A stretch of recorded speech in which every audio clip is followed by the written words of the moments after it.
My name is Renee. Sitting in my new two-bedroom house in Bloomington, I'm reminded of the long and arduous journey that led me here. It all started with a phone call that turned my world upside down.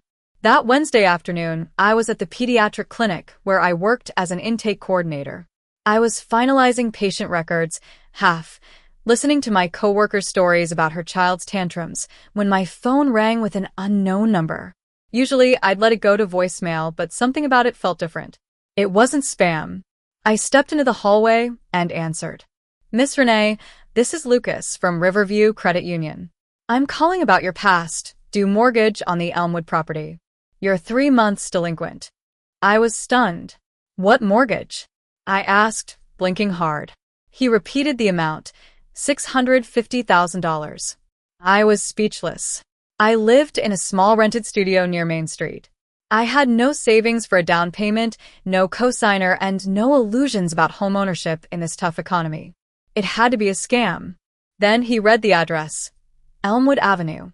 It didn't ring a bell at first, but then it hit me. My sister, Lily, and her husband, Max, had moved into a beautiful colonial home on Elmwood just a few months ago. I'd visited once, and we'd had a lovely picnic in the backyard. Suddenly, I felt a chill run down my spine. I ended the call as politely as I could and locked myself in the staff restroom. With trembling fingers, I pulled up my credit report. There it was, my name, my social security number, and my address updated to their house. I stared at my reflection in the mirror, watching my confusion turn into realization. This wasn't a mistake. Someone had stolen my identity to buy a $650,000 home, and I knew who it was. I was terrified that my parents, who always emphasized family unity, would ask me to let it go. After the call, the colorful walls of the clinic, the laughter of children in the waiting area, and the chatter of nurses all faded into the background. I went through the rest of the day on autopilot. That evening, back in my apartment, I sat on my old couch and looked at the succulents on my windowsill. I'd taken care of them for years, and they were like little friends to me. My simple life was all I needed, but now it was at stake. Lily was 5 years older than me. Since we were kids, she'd always been in the spotlight. She was a beauty queen in high school, got a business degree by 23, married Max, who had a finance background, and drove a luxury car. She had a perfect Instagram feed. Meanwhile, I processed patient intakes and scheduled appointments. I had one nice dress and used my vacation days for doctor visits. I didn't think I was boring. I thought I was content. But at family dinners, I never had much to say. Every other Sunday, we'd gather at my parents' place in the suburbs. Dad, a strict but fair man, would open a bottle of red wine and comment on its quality, while Mom, a warm-hearted woman, would cook a big meal and insist we have seconds. Lily would always arrive late, making a grand entrance with her big smile and trendy clothes. She'd compliment my clothes and then suggest I move to a better place. I'd just laugh it off. That night, I barely slept. I wondered how long Lily had been planning this. Had she taken my ID when I wasn't looking? Had Max known? Of course he had. He was always bragging about his knowledge of financial loopholes. Lily had texted me earlier in the week, saying she'd bring dessert and asking if I could still take care of their plants next month. The nerve of it made me angry. The next day, I went to Riverview Credit Union with my ID and social security card. The branch manager, a man named Derek, met me in a conference room. He slid a folder across the table. Inside were loan documents, all with my name, address, and a signature that almost looked like mine.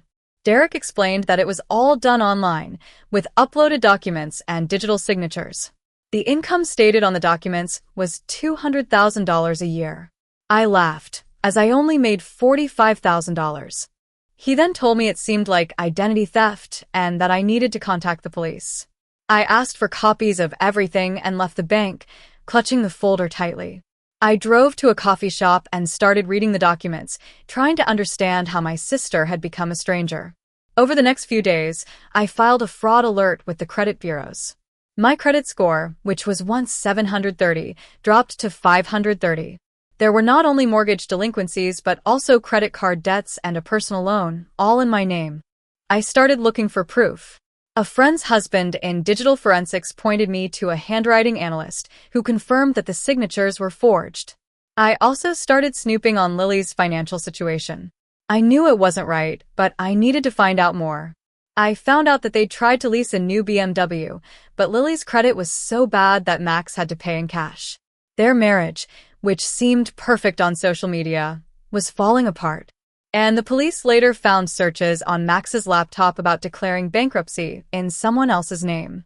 It was clear they were trying to set me up. By the end of the week, I had enough evidence. But I hesitated to take action. I knew that when I told my parents, they'd ask me to be quiet for the sake of the family. Sunday dinner came. Mom had texted the night before, asking if I wanted her to get my favorite cheesecake. I told her not to bother, as Lily was bringing dessert. I spent a long time getting dressed, not to look good but to feel strong. I wore a white blouse and black pants. When I arrived at my parents' house, everything seemed normal. Dad was in his chair with a glass of wine, Mom was in the kitchen, Max was helping with the food, and Lily made her grand entrance 5 minutes late. She greeted me like nothing was wrong. Dinner started like any other.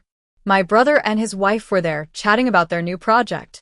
Lily bragged about the new sunroom in their house.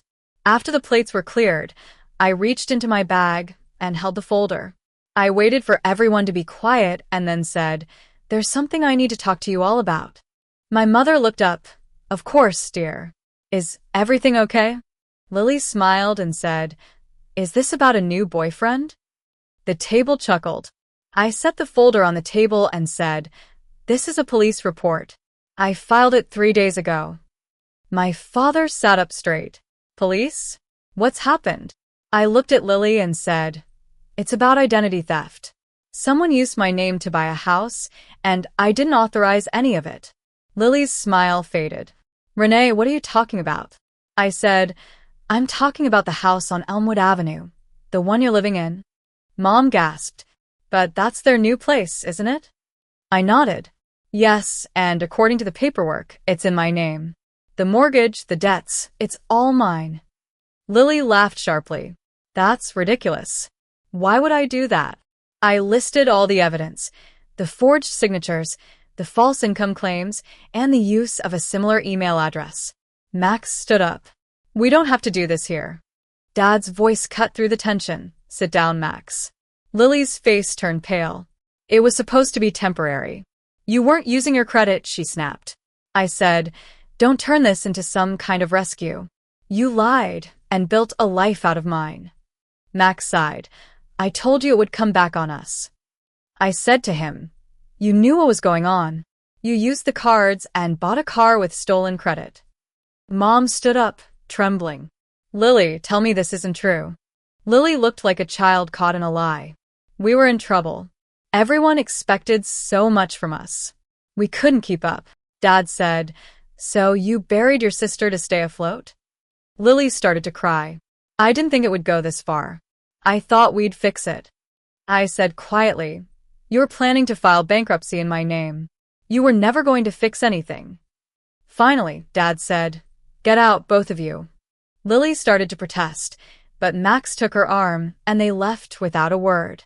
Mom sat down saying, "I don't know who she is anymore." I didn't answer because I felt the same way. The news spread quickly. The local paper reported on the identity theft case of a prominent realtor and financial advisor. Texts and messages poured in. My parents were really affected. Mom called me, saying Dad was too ashamed to go to his golf club. She also said that Lily was my sister and that we should handle it quietly. I wavered when she mentioned Lily's kids, Mia and Jake. They were innocent, and I didn't want them to suffer. But then my friend, Sarah, showed up with 2 iced coffees. She said, "They're trying to guilt you. If it was a stranger, you wouldn't hesitate. Why give her a pass just because she's family?" I knew she was right. That weekend, the district attorney's office called and said they were moving forward with charges. They asked if I wanted to give a statement, and I said yes. Mom texted me, saying I shouldn't let this ruin the family. I thought for a long time and finally replied, "She did this, not me." 9 months later, I signed a mortgage for my own house. It wasn't perfect, but it was mine. bought with my hard-earned money and a clean credit record. Lily and Max pled guilty. She got 20 months in prison and he got 14. I didn't go to the sentencing. I was too busy rebuilding my life. When I moved in, Sarah brought champagne and a welcome mat that said, "Not today, identity thieves." My parents came separately.